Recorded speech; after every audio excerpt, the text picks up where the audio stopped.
Salam alaikum wa rahmatullah. Marhaba bikoum, bienvenue, c'est Adam de Ruqya France. Inch'Allah, je réponds à quelques questions. À chaque fois, il y aura des vidéos pour les questions qui ont été posées par email ou sur YouTube, Inch'Allah. Donc aujourd'hui, on a salam alaikum. Une question, les djinns sont-ils plus que les fils d'Adam? Oui, bien sûr, les djinns, ils sont plus nombreux que les fils d'Adam, car déjà leur création était avant Sayyidina Adam alayhi salam. Quand Allah subhanahu wa ta'ala il a créé Soumia, le vrai père des djinns, ce n'est pas Shaitan qui est le père des djinns, non, c'est Soumia. Il est très très respecté dans le monde humain et même dans le monde des djinns, car il était musulman et même il a parlé avec Allah subhanahu wa ta'ala. Allah il a parlé avec lui. Donc il y aura une autre vidéo qui parle de Soumia, le vrai père des djinns. Donc quand ils ont sa descendante, il a créé les fitna et tout ça, lui il a tabarra minhum, il les a, comme lui-même il les a maudits, mais il est resté fidèle à Allah. Et Iblis il était parmi les gens, les familles, les gens qui étaient égarés, mais comme Shaitan il était jeune, petit, les anges l'ont pris au paradis pour qu'il grandisse là-bas, et vous connaissez l'histoire. Donc il sera dans une autre vidéo. Donc oui, ils sont plus nombreux que les humains, beaucoup plus. Est-ce peut-on tomber enceinte d'un djinn? Oui, ma réponse, d'après mon expérience, oui. Beaucoup de ulama, ils disent oui, les autres ils disent non, les autres ils ne répondent même pas. Comme Sayyidina Malik, ils ont dit, est-ce que c'est vrai ou non, ils ont dit quelqu'un il a demandé est-ce que la femme peut tomber enceinte d'un djinn, il n'a pas répondu. Après quand ils ont insisté, ils les ont dit pourquoi tu n'as pas répondu, il a dit j'ai peur que les femmes viennent enceintes à cause de zina. Ils ont fait de l'adultère, et ils disent que c'est un djinn qui les a. Donc il n'a pas répondu. Après, est-ce que c'est vrai, est-ce que c'est pas vrai? Chacun il suit son cœur pour connaître la vérité. Donc pour les hommes, quand ils couchent avec des djinniyat, ça arrive, il y en a beaucoup qui sont même mariés avec des djinniyat, mariés avec iman et djinniyat. Donc la djinniya, elle sera enceinte dans son monde. Les enfants qui vont naître de cette djinniya, ils vont être moitié djinn, moitié iman dans leur monde. Leur apparence, ça sera djinn, mais ils ont une lumière iman et djinn, pas tout ce qui peut les détecter même dans leur monde. Donc ils auront double qualité djinn, qualité iman en eux. Maintenant, est-ce que la femme peut tomber enceinte d'un djinn? Oui, mais il y en a une différence.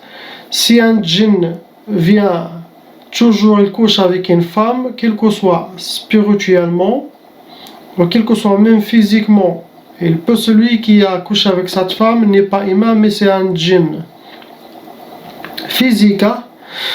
Donc cette femme, oui, il peut accoucher des enfants, moitié imam et moitié djinn. Leur apparence, elle sera protégée. Ils vont sortir imam, mais ils ont aussi cette lumière que les gens d'Allah peuvent savoir, moitié djinn, moitié humain. Il y aura deux qualités. Je connais un qui est moitié djinn, moitié humain. Un ami qui était perse, iranien, musulman, sunni. Avant il était sunni. Je l'ai rencontré à Chypre. Et subhanallah, mon cheikh, il a dit une fois, pas lui directement, mais il a dit les moitié djinn, moitié humain. Donc ça veut dire que on peut, car les shayatins, quels que soient musulmans ou pas musulmans, ils peuvent partager votre argent et aussi vos enfants. C'est écrit dans le Coran.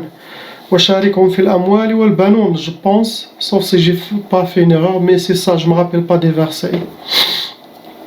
Donc oui, la question suivante, c'est quoi l'ego? Ma hiya an-nafs?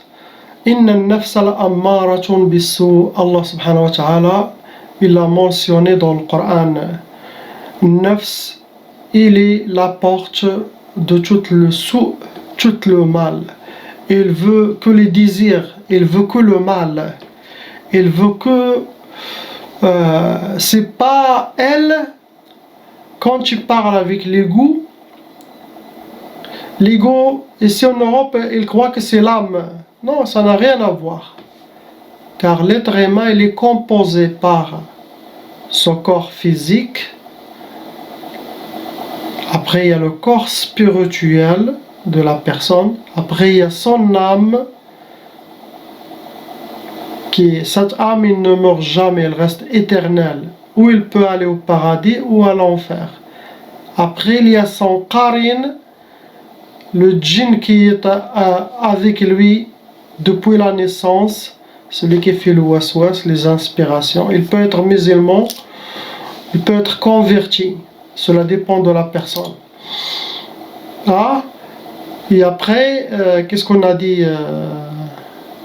Après, il y a l'ego. Il y a l'ego. Après, il y a les autres extérieurs. Ce sont les accompagnants de chaque personne. Et ça, c'est parmi les secrets d'Allah subhanahu wa ta'ala. Je vais parler dans un autre vidéo. Quel que soit djinn ou humain, invisible. Est-ce qu'ils sont morts, pas morts? Inch'Allah, ça sera dans un autre vidéo. Donc imaginez-vous. Le qarin, c'est parmi le trésor aussi de shaitan qui est en nous. Il y a déjà un djinn shaitan qui nous fait waswasa, les mauvaises inspirations, pour nous dériver de la vraie chemin. Et aussi l'ego aussi, c'est un trésor. Mais quand vous parlez, trésor de shaitan, mais quand vous parlez avec l'ego, tu le demandes, est-ce que tu travailles avec shaitan? Il va te dire non. L'ego, c'est une créature tout seul. Ce n'est pas djinn, ce n'est pas humain, ce n'est pas extraterrestre, il est en vous. Sayyidina Rasulullah sallallahu alayhi wa sallam, il l'a décrit comme un dragon, avec 70 000 bouches. Et chaque bouche, il a 70 000 bouches. Il faut trouver le hadith qui parle de ça. Donc, l'ego, il travaille tout seul. Il te dit, moi je ne travaille pas avec shaitan, je ne travaille pas avec toi, je ne travaille pas avec Allah. Car Allah subhanahu wa ta'ala, quand il a créé l'ego, nafs, il a dit, qui vous êtes, ou qui tu es, il a dit à Allah, moi, et toi. C'est elle en nous qui dit toujours moi. Elle, l'ego, il se sent, elle, tout seul qui a fait cette honorée, ils se sont honorés plus que tous les êtres, plus que les anges, plus que les prophètes, plus que les shayatins. Même shaytan va venir, il dit travaille avec moi, il va dire quoi? Je travaille tout seul. Subhanallah. L'ego, Allah, il l'a créé pour qu'elle soit chevauchée. Ça veut dire toi-même, tu le mets comme une monture à toi, c'est toi qui le dirige. C'est ça notre rôle dans cette dunya, convertir notre qarin, qui est le waswas, et convertir notre ego. Si tu convertis votre ego, tu peux rentrer dans la sainteté parmi les gens saints. beaucoup de voiles seront ouvertes. Ça veut dire pas que tu seras un vrai saint, car même tu convertis ton ego, il y aura des cheminements à faire pour atteindre la sainteté que Allah il les a décrits awliya Allah. Ce n'est pas les cheikhs de Mecca ou le cheikh de l'Azhar, de l'Qirawan. Non, ça c'est des cheikhs normaux. Les saints, c'est un grade très élevé. Il y a les prophètes, il y a les saints. Après, il y a les ulama. Après, il y a les gens cheikhs. Regarde quel grade. Comme les saints. Parmi les saints, c'est Sayyidina al-Khadr alayhi salam, qui est mentionné dans Surat la caverne, Al-Kahf. Comme même le prophète Sayyidina Moussa, il n'avait pas la science que Sayyidina al-Khadr il avait. Subhanallah, c'est parmi les saints. Donc l'ego, il faut, avec la foi, avec notre iman, avec un cheikh qui peut t'aider à traverser tous les océans et combattre votre ego. Oui, vous pouvez atteindre un niveau très élevé, vous pouvez affronter votre ego et le convertir. Et subhanallah, chacun de nous, j'ai vu un ego à moi, il avait une seule tête, le mien. Celui de mon assistant, il avait 3 têtes. Subhanallah. Quelqu'un d'autre, il avait 7 têtes. Et l'autre, il avait 2 têtes. Chacun. C'est très difficile de le convertir. Le convertir par force, si tu l'affrontes, si tu le spirituellement tu le rencontres, là c'est possible. Donc son monde préféré c'est ça, c'est l'Aqsara, الضحك. Il veut, l'ego aime vivre sa vie, il y désire manger ça, mais il s'en fout que toi tu es grossi ou tu es malade, non. Neuf, c'est comme ça. Elle aime les désirs, elle aime, c'est-à-dire que je veux ça, je veux ça, je veux ça, je veux ça. Quand on voit beaucoup de monde, les gens qui font les Snapchat, même YouTube, ou toutes les stars, tout ça. Quand tu vois, c'est leur ego. C'est eux, ils sont sous les pieds de son ego, de leur ego. C'est comme lui, c'est pas eux qui parlent, c'est leur ego, nafs, qui parle. Et Shaitan, il est content. Même Shaitan ne peut pas contrôler l'ego. Car déjà, il l'amène à l'enfer tout seul. Donc, il est très content. Il n'a pas besoin de donner des instructions. Elle, il dit, je ne connais pas Shaitan, je ne connais pas Allah. Et c'est ce qu'il veut, Shaitan. Donc, c'est ça. Inna nafsa la ammaratun bisu. Ici, c'est quoi la taba'a? Ma hiya taba'a? Taba'a, il y a beaucoup de gens, beaucoup d'ulama qui disent que c'est une djinniya qui s'appelle taba'a. Oui. Il n'y a pas qu'un seul djinni, il y avait beaucoup de djinniyat qui s'appelaient taba'a. Il suit la personne, il suit celui-là, ça. Ok? Mais il y a aussi la taba'a qui est très très connue. C'est de la sorcellerie transmise. Si vos parents ils étaient victimes par la sorcellerie et les djinns, la loi satanique exige que cette sorcellerie doit se transmettre aux enfants et qui doit aller jusqu'à 7 générations. Ça c'est la loi satanique. Et la loi shaitan. Et cette loi elle est bien respectée par les djinns et les sorciers. Donc si les parents ils sont touchés, leurs enfants l'auront aussi. Ils prendront un peu de sorcellerie des pères et mères, ils mettent à chacun. Des fois on trouve un de la famille qui est plus atteint que les autres. Ça veut dire pas que les autres n'ont pas hérité la taba'a. Non, ils ont hérité, mais beaucoup c'est tombé sur un de eux.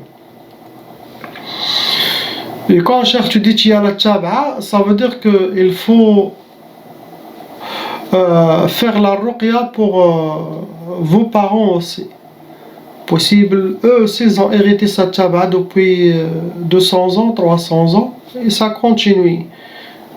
حنا في المغرب ملي نشوفو شي واحد فيه صداع وطريقو خايبه نقول هذاك سير بعد منو فيه التابع هذاك ne va pas avec lui il a la tchaba, ça veut dire son chemin et toi tu l'accompagnes, même ton chemin il sera mal. C'est ça la vraie significance de la tchaba. Ici, à part les sihr et les mauvaises œils, quelle chose peut attirer les djinns vers nous? ما عدا السحر والعين ما الذي يمكنه جلب الجن إلينا.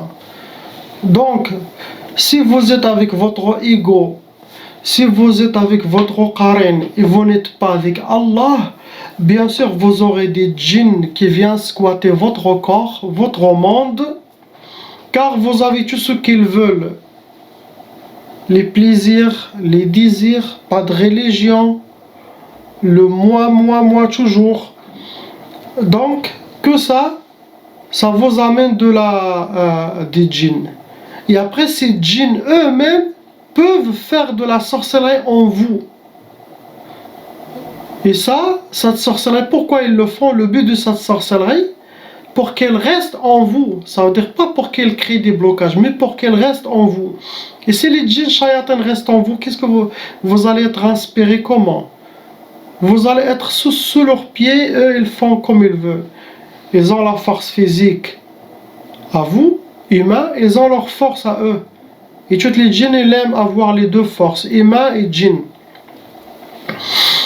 La chose qui amène les djinns envers nous, si on est loin d'Allah subhanahu wa ta'ala, et si on est faible même on peut faire nos prières, on peut être des imams, des grands cheikhs, même fi Mecca, le imam de la Mecque, le muaddin de la Mecque, ah oui, il peut avoir des djinns, même des milliers de djinns. Ce n'est pas chaque croyant, il a vraiment atteint le niveau de l'iman, ihsan, il est vraiment très avancé spirituellement. Car les gens, ils croient que ce qu'ils font, c'est toute leur adoration, c'est physique. Ah, c'est l'extérieur. Mais le vrai islam, c'est intérieur. Avant de faire le voile sur votre tête, vous devez la mettre dans votre cœur avant. Avant de laisser pousser la barbe comme une sunna, faites la vraie sunna, faites-la pousser dans votre cœur. L'iman aussi dans votre cœur. Car les apparences physiques, c'est très simple, facile. Tu peux mettre un turban, amama, et tu mets le tu laisses pousser, ne pas raser avec votre gilette pendant 2 semaines, tu vas voir une barbe. Et les gens ils vont dire, oh, mashallah. Non, Allah ne regarde pas ça. Car Allah il a dit dans le Coran, Inna Allah la yanduru ila sawarikum wala ila ajsadikum, innama yanduru ila qulubikum. Allah ne regarde pas vos apparences, ni vos physiques, mais il regarde vos cœurs. C'est le plus important. Ça ne veut dire pas qu'il ne faut pas s'habiller en sunna et mettre le foulard. Non. Mais je vous dis comment Allah subhanahu wa ta'ala, il veut. On commence par l'intérieur et après l'extérieur. L'iman, ça ne sort pas comme ça se travaille. C'est pas comme une barbe, c'est pas comme une chose. C'est ça le vrai, ce que Allah aime en nous. Regardez le qalb, le cœur.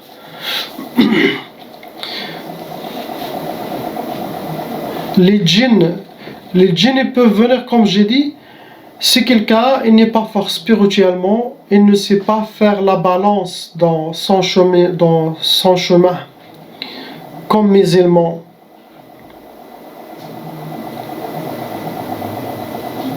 Si vous ne réussissez pas à garder l'équilibre et faire des barrières pour votre ego et pour votre qarin, vous aurez toutes les shayatans qui vont venir squatter votre monde et squatter votre corps.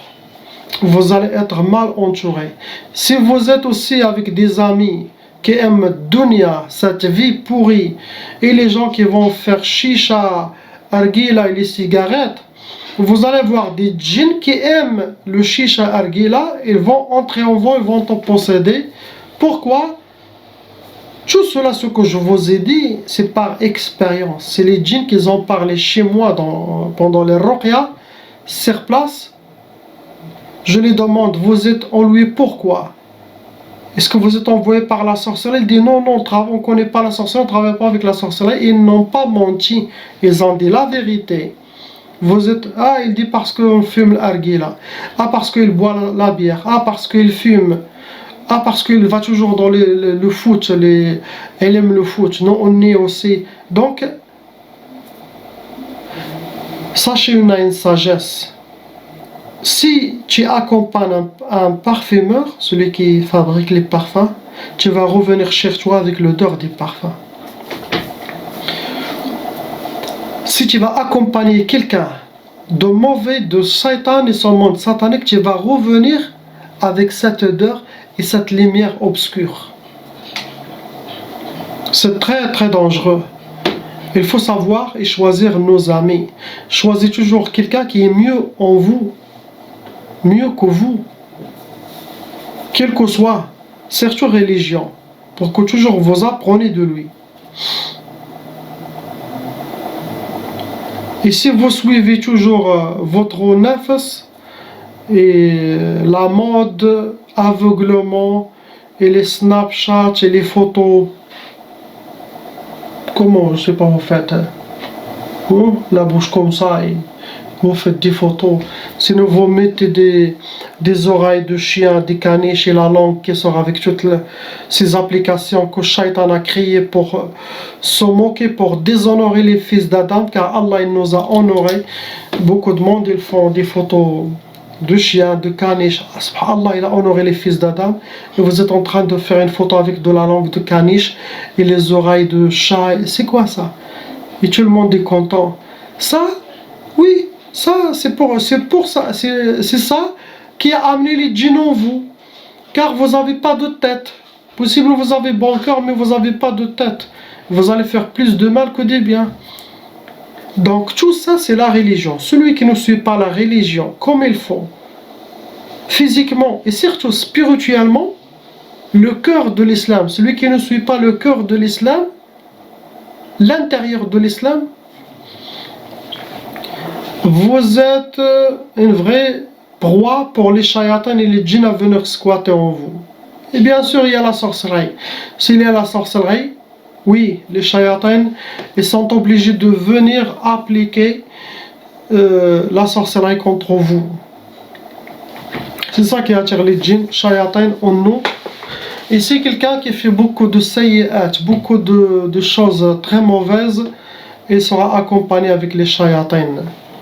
Et si les gens me disent comment faire pour être un bon raqi, كيف يمكنني أن أكون راقيا جيدا في الرقية إن شاء الله. C'est la question la plus difficile. Je ne vais pas vous dire que c'est une question facile, car pour devenir un très bon raqi, ce n'est pas facile. Et sachez que la sagesse d'Allah subhanahu wa ta'ala sur cette dunya, cette terre, chaque chose il a un prix. Tu veux être un très bon raqi, il y a des sacrifices à faire.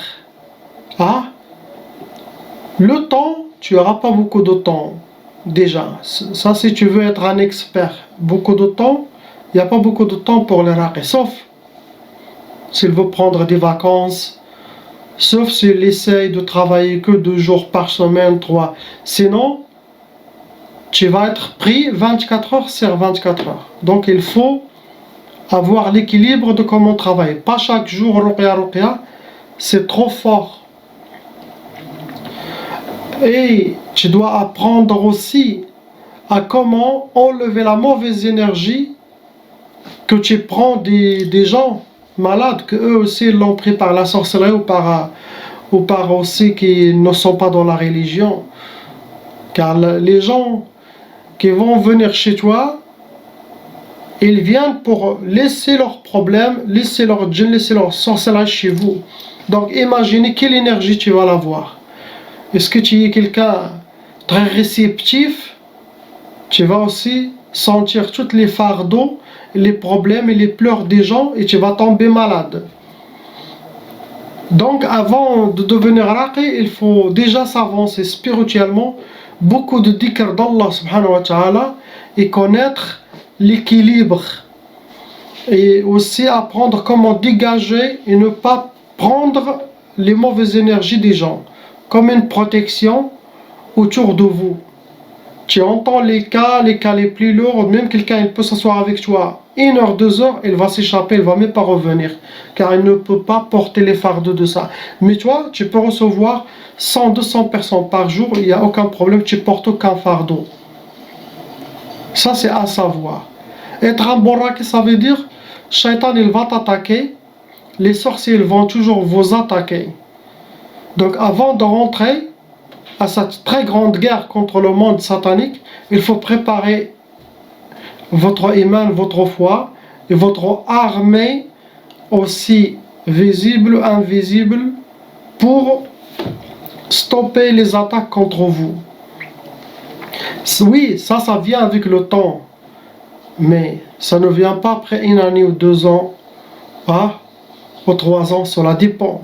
Tu peux avoir ça après 10 ans, tu peux avoir après 15 ans, tu peux avoir après 5 ans, tu commences à respirer. Mais moi, d'après ce que je connais, les premières 2 années, les premières 2 ans jusqu'à 3 ans, il faut être un vrai guerrier, car les shayatans ils vont attaquer votre femme pendant que toi tu fais la ruqya pour les gens, pour libérer les gens. Ces gens, toi tu travailles ici, mais dans ta maison il y a la guerre. Tes enfants, les nuits, ils vont crier, ils vont hurler des attaques des djinns shayatans. Les gens croient que la ruqya c'est facile. Chaque chose, il a un prix. Si tu es un vrai guerrier et tu as un cœur de lion, rentre dans ce domaine. Si tu es marié, tu peux perdre votre femme. Shaytan, ils peuvent causer le divorce. Si votre femme n'est pas aussi dans un niveau de l'iman très fort, tu peux divorcer avec la première, tu peux divorcer avec la deuxième, jusqu'à que tu auras toutes les clés d'Allah, et après la troisième, ça va être, ou la quatrième, peut-être, tu commences à avoir un équilibre, car tu peux protéger vous-même et protéger votre famille, car tu as déjà une armée qui vous aide aussi. Mais le début, il y a beaucoup de raqis qui étaient mariés. La première année, 2 ans, ils ont fait le divorce avec eux. Car les shayatans, la sorcellerie, ils l'ont rempli. J'ai vu beaucoup de raqis, des débutants qui sont venus chez moi. Ils m'appellent pour le libérer. Ils connaissent très bien le Coran et tout, mais ils ne savent pas. Donc ils sont des raqis, mais ils ont besoin eux-mêmes aussi, 1 fois par semaine, de venir faire la ruqya pour se purifier eux-mêmes. Ils vous attaquent, ils suivent vos traces, vos parents au Maroc, mère, soeur, frère, ils vont juste pour que tu t'arrêtes. Mais si Allah te veut pour quelque chose, il te prépare. Parmi les signes, les rêves. Si vous voyez beaucoup de signes dans vos rêves, de faire la ruqya, d'être supporté, de lire le Coran sur les gens, et surtout si les gens commencent à te voir dans leurs rêves. Si les gens commencent à vous voir dans les rêves, vous êtes en train de les libérer, ça veut dire que tu as la permission d'Allah de rentrer dans ce domaine. Subhanallah.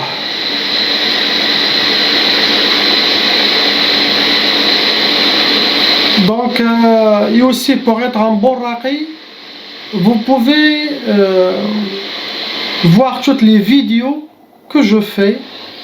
Vous pouvez suivre tous les conseils. Et là, vous pouvez avoir beaucoup de choses, comprendre beaucoup de choses et avoir beaucoup de clés. Et les clés, ça vient d'Allah subhanahu wa ta'ala. Ils peuvent aussi porter par une armée de djinns, musulmans. Ils peuvent aussi porter par votre force spirituelle. Est-ce qu'il y a des gens qui ont que des sihr, que des sorcelleries, mais pas de djinn? هل هناك أناس مصابين بالسحر لكن بدون الجن? Beaucoup de sorcellerie, la majorité de la sorcellerie, ça vient avec les djinns. Le sorcier fait la sorcellerie, mais c'est qui va faire marcher cette sorcellerie? Il doit envoyer des djinns shayatin. C'est eux qui doivent appliquer la sorcellerie contre vous, vous torturer, vous bloquer, éloigner les gens de vous. Vous voyez? Donc la majorité, il y a la sorcellerie et il y a les djinns.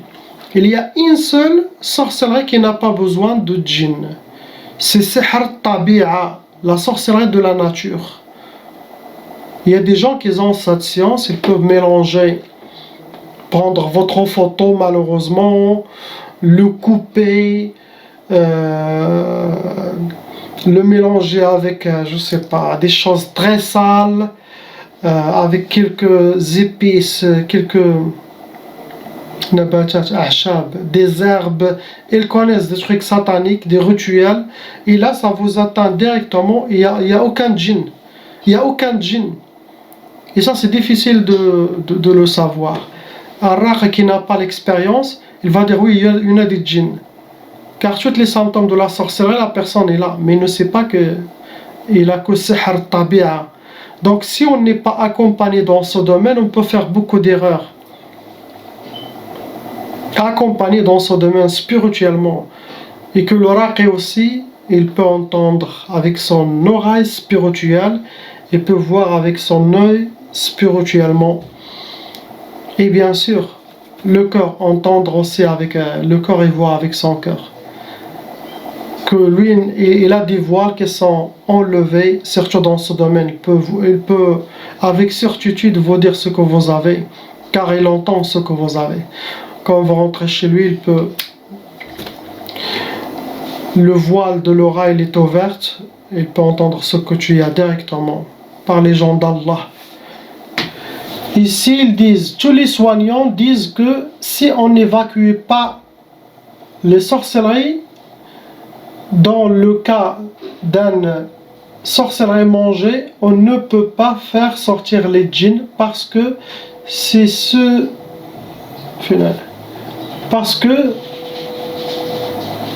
qui les retient dans le corps des malades, et que les djinns sont enchaînés à l'intérieur des corps. Qu'est-ce que vous en pensez?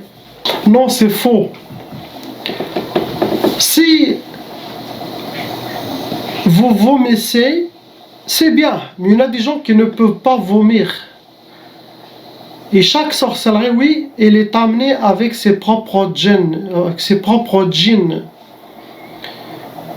Et ça, c'est le mensonge des djinns pendant la ruqya. Il te dit, je suis enchaîné, je ne peux pas sortir. Et un raqi qui ne connaît pas, il dit, je ne peux rien faire. Comment tu peux rien faire? Car il a oublié que c'est Allah qui libère les gens, et ce qu'avec le Coran et le pouvoir des versets de Coran, on peut enlever toute cette sorcellerie et les djinns. Mais il y a des gens, tu les enlèves les sorcelleries et les djinns, et malgré qu'ils ont de la sorcellerie mangée, mais ils ne vomissent pas. Ça veut dire pas qu'il faut vomir pour enlever la sorcellerie. Enlever la sorcellerie mangée, non.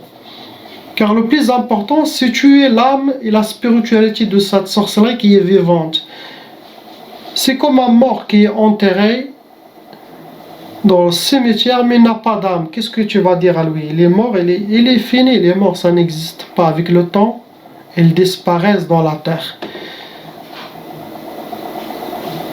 La ruqya à distance, sur ces gens-là, même qu'ils ont mangé de la sorcellerie, ça peut marcher. Avec bien sûr un raqi expérimenté. Et ça marche. Ou sur place. Si quelqu'un il souffre pour vomir, laisse-le, il ne faut pas le forcer. Car la sorcellerie à manger, ça ne sort pas que par vomissement, ça sort aussi par les toilettes.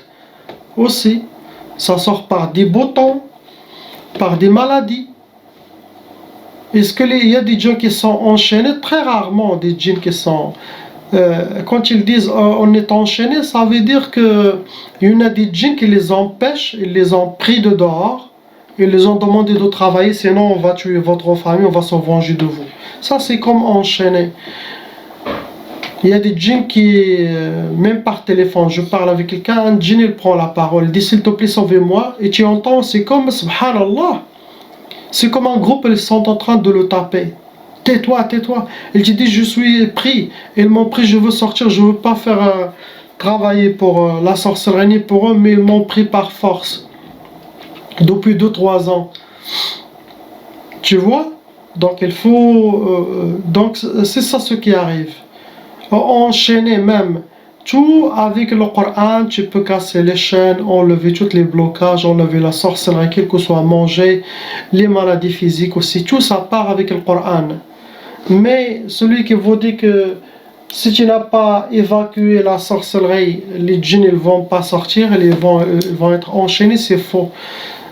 La réponse de celui qui a dit ça, ce n'est pas quelqu'un d'expérimenté.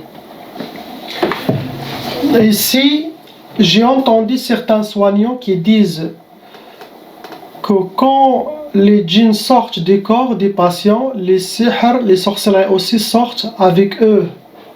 Ou les djinns prennent avec eux les sihr. Qu'est-ce que tu en penses, frère Adam?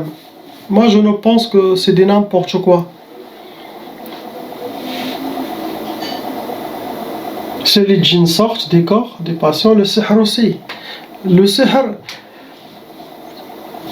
les djinns, ils ne peuvent pas prendre cette sorcellerie, elle est plus forte que eux. Elle est plus forte que eux. Le plus grand travail, c'est le cheikh qui enlève la sorcellerie avec la grâce d'Allah. Et il tue cette sorcellerie spirituellement. Même eux, ils ne peuvent pas. Il te faut une catégorie très très grande, très élevée, très forte de djinns que eux, ils peuvent prendre la sorcellerie, l'enlever ou te l'amener, le faire apparaître et tout ça. Ça existe. Mais la majorité, c'est l'oracle qui doit enlever. Tu vas faire sortir le djinn, il va prendre sa mallette, son bagage, ça veut dire la sorcellerie. Il sera fini. Déjà par le sorcier, par Shaitan. Ah, tu sors et tu prends avec toi ce qu'on t'a demandé de laisser. Ils peuvent, les djinns, ils peuvent sortir, s'échapper pour revenir après. Sinon même ils s'échappent, ils partent.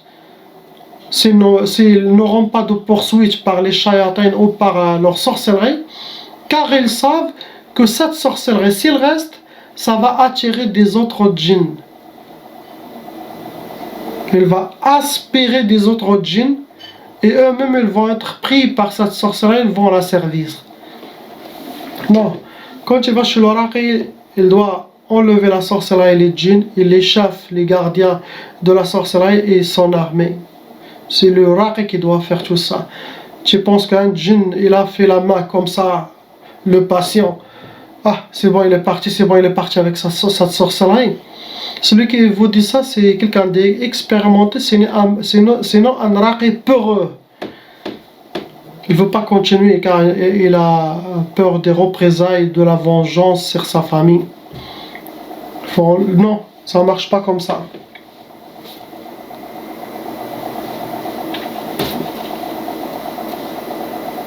Non.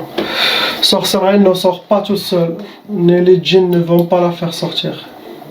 Ici ils disent, est-ce que vous aussi vous faites suivre des traitements à vos patients pour qu'ils se débarrassent de la sorcellerie? Moi je ne suis pas d'accord avec ça. Si quelqu'un il va vers un raqi, après le raqi il leur donne que des traitements, il dit va c'est bon, ça va t'enlever la sorcellerie djinn. Pour mon expérience, 98% ça va pas marcher. Vous êtes venu chez l'oracle, c'est lui qui doit enlever la sorcellerie, c'est lui qui doit faire sortir les djinns shayatin. Quand il a la confirmation qu'il n'y a plus de sorcellerie ni de djinn dans votre monde, dans votre corps, là il peut vous donner des traitements pour les séquelles. Hein? Ça veut dire pour vous donner plus de force aussi psychologique, Ça veut dire que tu as fait la ruqya, maintenant je fais des traitements pour que tu ailles mieux. Mais les traitements tout seuls va enlever la sorcellerie, les djinns, pour moi ça n'existe pas.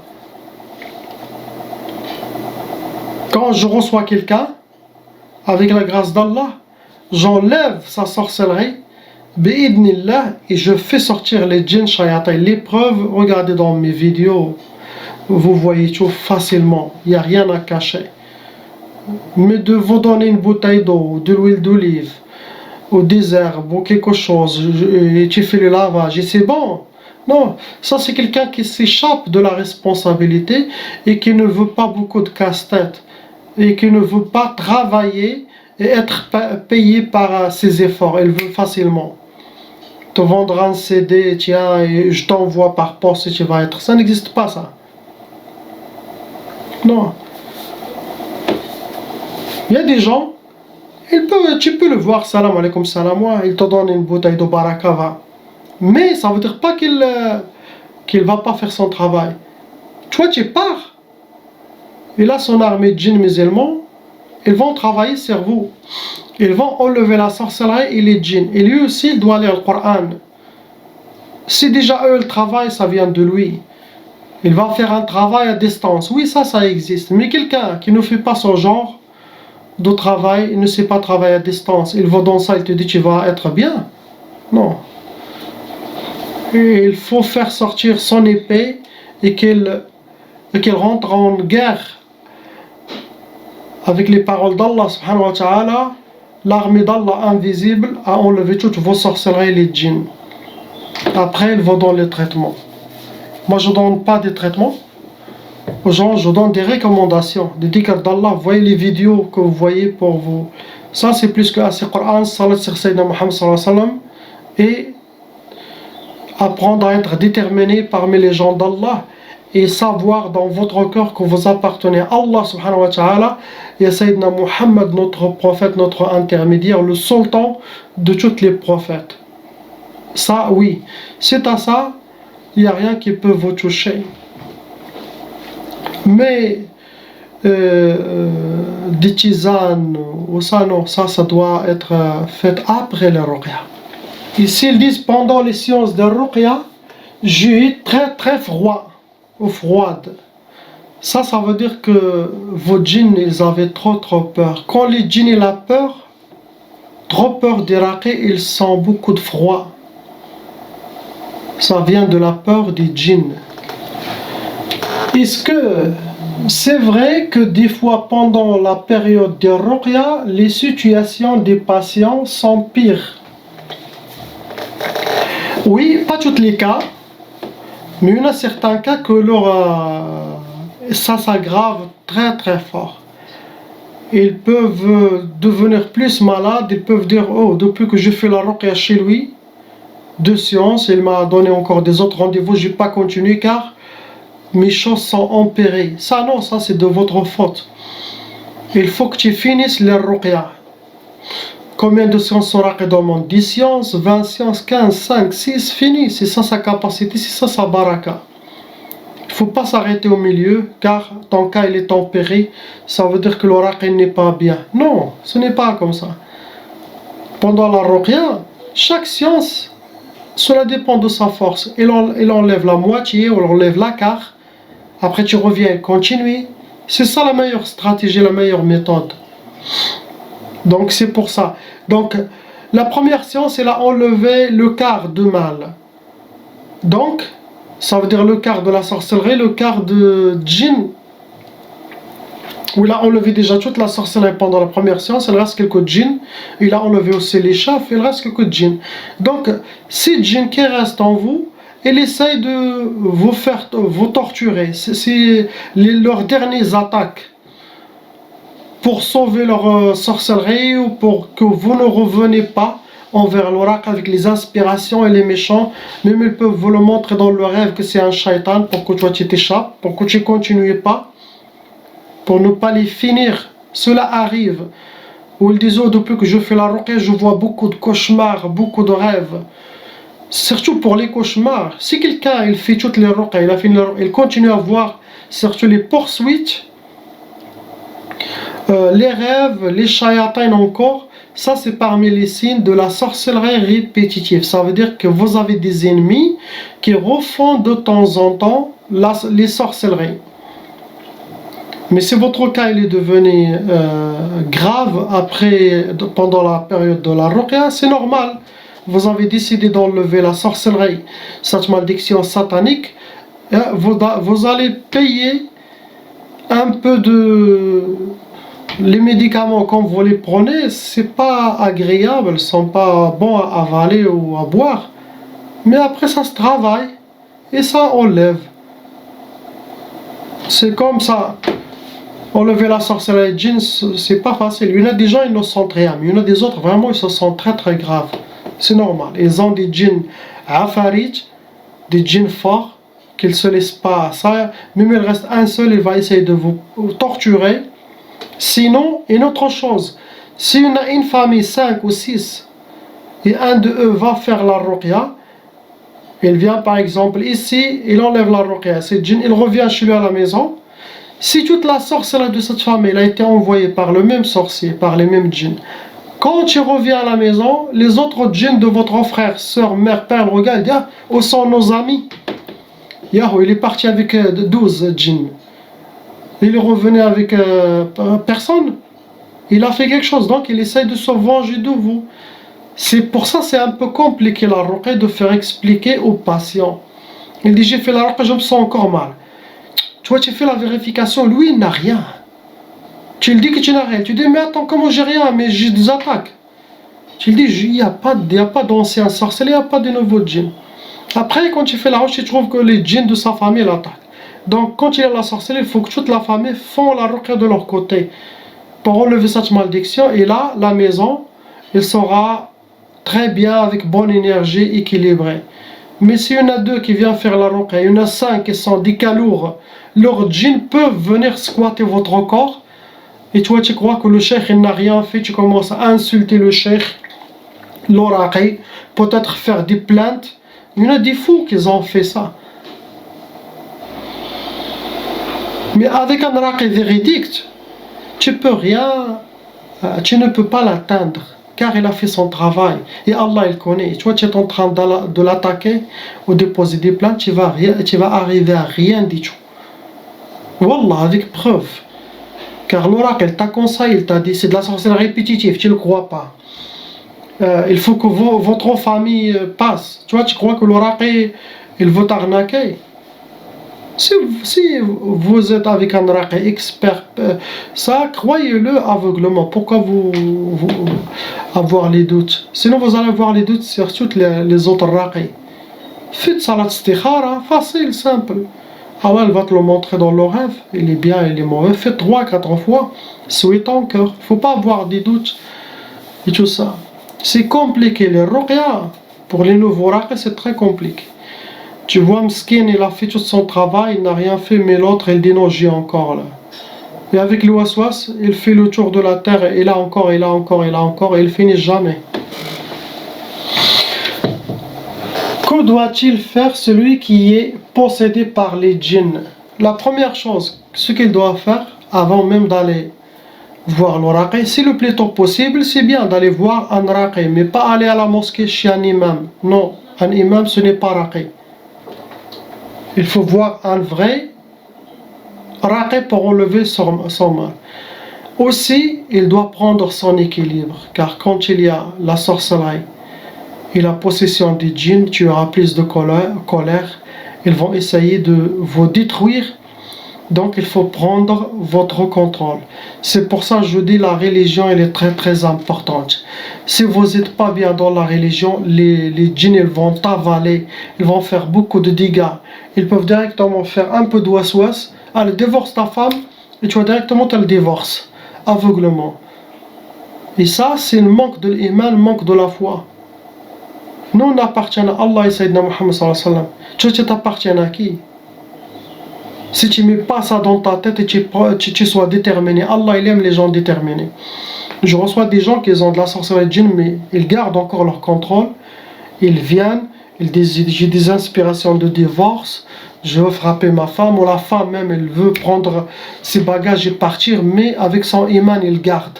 Il fait la ruqya jusqu'à que ça change.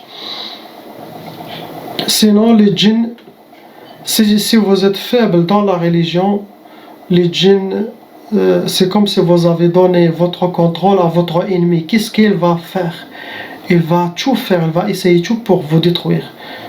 Donc, première chose, gardez votre équilibre, dhikr d'Allah et salat. N'importe quelle inspiration satanique mauvaise, ça vient de shaitan. Commencez à filtrer, car elle passe toujours à partir de la tête. Ce qui se passe dans votre tête. Faites dhikr d'Allah, cours vers un raqi expérimenté, ne perds pas espoir. Va chez celui-là, va chez l'autre, va jusqu'à que tu te libères. Sinon toi-même deviens un raqi. Est-ce que les djinns et les sorcelleries peuvent causer des maladies physiques et problèmes de santé? Oui, sachez que les djinns peuvent créer toutes les maladies qui existent sur Terre. Les virus qui existent sur Terre, les djinns, ils peuvent les faire avec l'aide de la sorcellerie et leur travail satanique. Ils peuvent créer le cancer, le tumeur, les paralyser, beaucoup de choses. Et surtout s'il y a de la sorcellerie de sihr al-jawarih et sihr al-amrad, les deux sont spécialement pour causer les maladies physiques.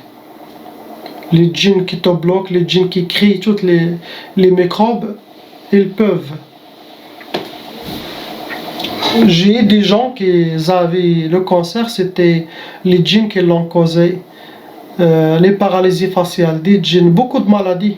Il faut lire les témoignages pour connaître ce que les djinns peuvent faire. Il y a beaucoup qui ont fait témoignage, ils étaient libérés de leur maladie. C'était dû aux sorcelleries des djinns. Et s'il dit, je ne sais pas comment vous faites vos ruqya, parce que mon ami est allé voir un docteur raqi et ce dernier lui a cassé un os de la poitrine. Il a trop forcé avec ses genoux sur la poitrine, soi-disant pour faire sortir le djinn. Donc comme j'ai répondu déjà, celui-là ce n'est pas un raqi docteur, mais c'est plutôt un raqi tracteur. Celui-là c'est un débutant raqi, c'est un incompétent, un ignorant, astaghfirullah. Ceux qui forcent la personne et posent leurs pieds sur eux, ou ceux qui vous font boire 7 litres d'eau, où ils te mettent 10 salles dans la bouche, où ils te forcent physiquement, cela éloigne-toi. Ce sont des maladies mentales, marades. Ils font sortir leur maladie sur les gens, astaghfirullah. N'ayez pas sur ce genre de raqi. Il est possible, le frère n'avait même pas de djinn. Possible, il y a des raqi qui ont forcé la personne commence à crier par la douleur, et les autres, elles croient que c'est Shaitan qui parle à travers sa bouche. Quelqu'un dit non, c'est bon, laissez-moi s'il vous plaît. L'autre dit ah, regardez, Shaitan, il est là, il parle. Il commence à le battre ou le donner. C'est le frère même qui parle, c'est pas le djinn. Donc il y en a qui mélangent. Le domaine de la ruqya, ce n'est pas facile de trouver un qui connaît très très bien. Quand les djinns possèdent un corps, ils sont uniquement nichés dans les vaisseaux sanguins ou pas forcément. Dans ce cas, si on est possédé, peut-on faire une hijama? Oui, les djinns peuvent être dans le sang, ils peuvent circuler dans le sang, mais la majorité, ils sont dans votre corps, dans votre monde spirituel. Des fois, tu le sens dans la poitrine, tu le sens dans le mouvement, dans la ventre, qui monte, qui descend dans les pieds, des vibrations de muscles. Ceux-là, ils sont dans votre corps. Mais il y en a des djinns qui sont dans votre monde spirituel. Et ça, beaucoup de cheikhs ne peuvent pas les détecter. Mais ils peuvent être partout dans votre monde, dans votre corps, circulation dans les sangs, dans les yeux, dans les oreilles, ils peuvent être partout. Oui, le hijama il est bien, vous pouvez faire la hijama, mais pas avant la ruqya. Il faut aller déjà enlever la sorcellerie, les djinns, et après faites le hijama. La hijama, ça va être comme un complément, ça va vous aider. Mais pas faire le hijama et dire c'est bon, j'ai enlevé la sorcellerie. Les djinns, non, ça va pas marcher. Il faut enlever la sorcellerie des djinns chez un raqi. Allah il a mis raqi pour faire ce travail. Si tu vas sauter sur raqi, tu vas faire que l'autre, non, tu n'as pas fait bien ton travail. La ruqya avant, après la fin de la ruqya, tu reviens et tu fais le hijama, c'est mieux. Ici, pour les patients, lors de la ruqya à distance, ça veut dire le travail que je fais, ruqya à distance. Première question, doit-il être accompagné? Il n'a pas besoin. Car le travail se fait à distance. Enlever la sorcellerie et les djinns à distance. Donc, je ne connais pas quelqu'un que j'ai fait la ruqya pour lui à distance, il a eu quelque chose. Alhamdulillah. Il y a une baraka de ce travail, il y a des secrets de ce travail, il y a une bénédiction aussi. À distance, la personne, il ne sent rien du tout. Il voit que ses blocages sont enlevés, il voit que la vie se commence, donc c'est bien. Par téléphone, des fois, oui, les gens, ils ont besoin d'être accompagnés. Ça arrive pour l'aider à vomir, pour l'aider à amener le sang, mais ne vous inquiétez pas, même si elle tombe évanouie pendant la ruqya, ne craignez rien du tout. Tu le laisses, elle va se réveiller tout seul, car c'est pas elle, c'est les djinns qui tombent, c'est les djinns qui meurent. Aura-t-il des cris, convulsions et autres? Non, à distance, il n'aura aucune réaction, rien. Comment gérer si cela est dégénéré? Comme j'ai dit, tu le laisses, s'il est tombé, t'inquiète pas, il va se réveiller, il va pas mourir. Vous pouvez lui donner de l'eau, asperger de l'eau, c'est facile, il faut pas paniquer rien. Si le Coran, il a fait le bon choix qui est la ruqya, pour se libérer, il va se libérer. Discrétion par rapport au voisinage. Ah, il dit discrétion par rapport au voisinage, etc. La ruqya par téléphone, oui, il y en a des gens qui peuvent crier, peuvent hurler. Car il y en a des djinns qui sortent par les cris, par les hurlements, par les pleurs, par des voix aiguës, ça existe. Mais de toute façon, qu'est-ce que vous allez faire? Il faut faire la ruqya pour enlever ça. Oui, ça peut crier. Pas tout le monde. Des cas lourds. S'il a des djinns narions, des djinns de feu, ceux-là, ils créent la colère. C'est ceux-là qui crient beaucoup.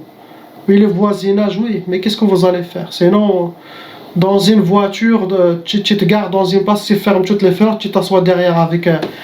C'est ce qu'ils font, beaucoup de monde. Et je fais la ruqya. Inch'Allah. Donc j'ai compris, c'est pour le voisinage. C'est bon, c'est la fin de questions-réponses cette fois. Inch'Allah, pour les prochains, posez vos questions, vous m'envoyez par email, sinon sur YouTube. Même si je ne réponds pas sur YouTube, ou l'assistant ne répond pas sur YouTube, toutes vos questions sont enregistrées.